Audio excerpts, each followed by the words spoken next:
Hi, so a review of the Powakaddy FX3 and the CT6.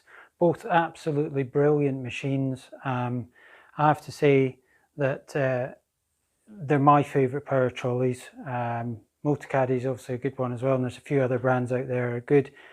Personally, from the way they look and my experiences with them, I would say Powakaddy is my number one. They have a decent backup service. They've been pretty reliable over the years, although with all electric trolleys, you sometimes get unlucky and you can have problems with them. But generally, they've been really good, and then the backup's been good. So on quickly to what they do and what they are. The CT6 on the right here is, is the smaller one. So it goes, when it's up, it's almost the same size as the FX3, but it folds down really small. And to be honest, it's absolutely brilliant the way that it folds down. I mean, it goes to such a small size that you wouldn't believe. And I was really impressed with this. I haven't stocked this that much up until recently. And when it came in, I was amazed at the way it folded and how small it is and people's reaction to it as well. Up until then, I've been selling a lot of the FX3 because it's a really good looking trolley in its own right, and they lightened it from the FW3 that they used to do. So it was a big improvement, and I would say the CT6 is an even bigger improvement on the FX3. And the only downside really for this is how much it is. And if you've got a big boot, and you don't really, or a big locker, whatever you do in it, you don't need to get the CT6. But I'll show you how it goes down, and you can see for yourself. So it's just one button actually to push that down. So it's really, really easy. And then this folds in like that as well. And there's actually even a sort of intuitive handle to pick it up with. And picking it up with the battery on it, there's a reasonable weight. A lot of people will take the battery off because they're going back to their house to put it on charge and that sort of thing. So you'd maybe have the battery out of that anyway. To put it back up, the front wheel, and then it's this yellow section again, gets it up, and you just put the little cradle into position. The wheels also, I should have said, if we fold it down again, so we go yellow down there. Actually getting all right at this now.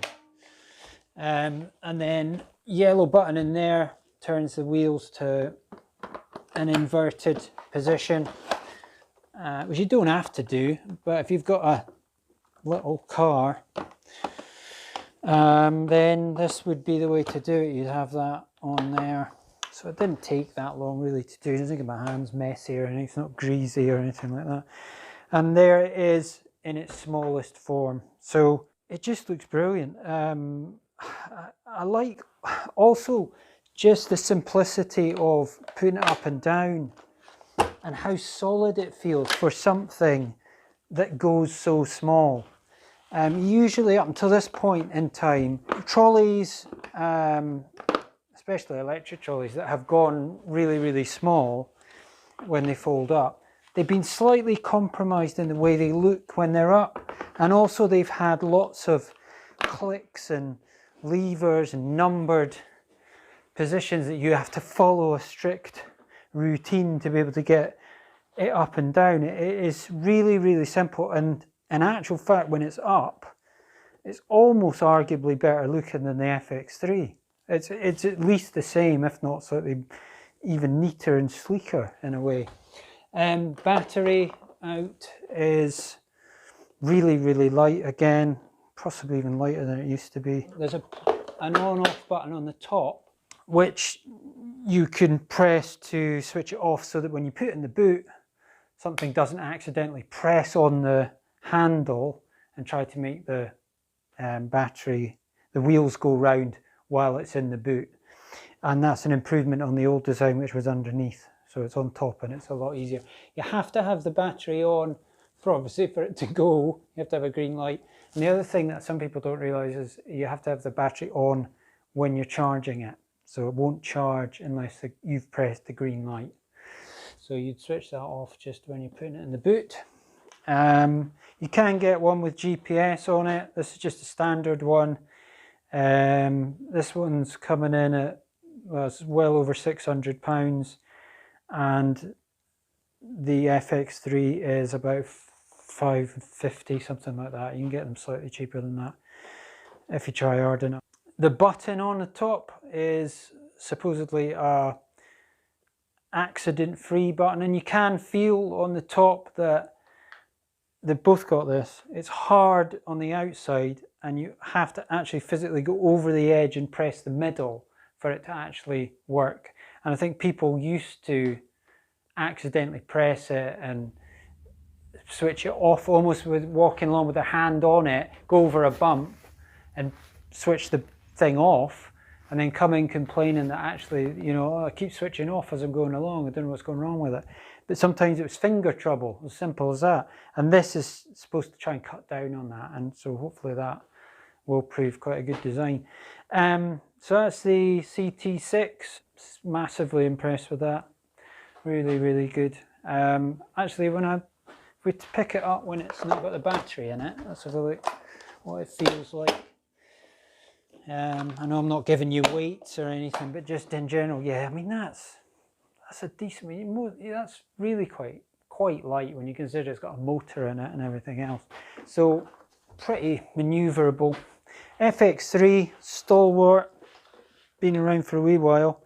I think it's a really great design compared to especially the FW3, which it took over from. Lighter, sleeker, a better folding system, although I don't find it quite as easy as the CT6 in a funny way, because round the back here, instead of it just being the grey section, you've got to press this bit in here. There's a bit round the back here. You've got to press that to release the handle, and then you're on to the grey section to move it up. So yeah, you've got two moves as well, because you've got the wheel to do at the front of that. You've got two moves on this, but for some reason you don't have to do that extra handle thing on the CT6. You just do that and it's up. You can adjust the handle. I've never actually tried to do this, but apparently you need a screwdriver and you can release it. It's got 3 different positions it can go depending on how high up you want it, and the same on the CT6. And it's exactly the same sort of battery on here, and the same method with the button. You can also get lots of extras for them: cup holders, umbrella holders, all the rest of it. They all come separately. It's available with GPS as well. This one's a standard one. I've always had the thought that with electric trolleys, you kind of want to keep it simple. And I know that some of them got distance functions and all the rest of it on them. I've always been of the opinion that the simpler it is, the less there is to go wrong, and so you should keep it like that. But the GPS thing looks good, and I could imagine it would work quite well. So if you want to go down that route, then fine. It's just a bit more expensive, that's all. Really, you wouldn't go wrong with either of them. I think almost if the CT6 was a little bit cheaper, then I would kind of only stock the CT6, because I just think the compact nature of it is such a bonus over this one, that it's really only the price that's holding it back. So if I hold them up together, I mean, weight-wise, yeah, I mean, that's all got the battery in it. Let's take this, to be fair to it. Let's take the battery out and hold them up. Pretty easy to fold up and down, so you can see that. There's not a lot in it. Not a lot in it. Pretty similar. So it's just the size, really. So that's it. Both brilliant trolleys. Wouldn't go wrong with either of them. My pick would probably be the CT6, but then got the price thing to weigh up. So hopefully that helps. If you've got any questions, put them in the comments and I'll get back to you. Thanks again for watching. Cheers.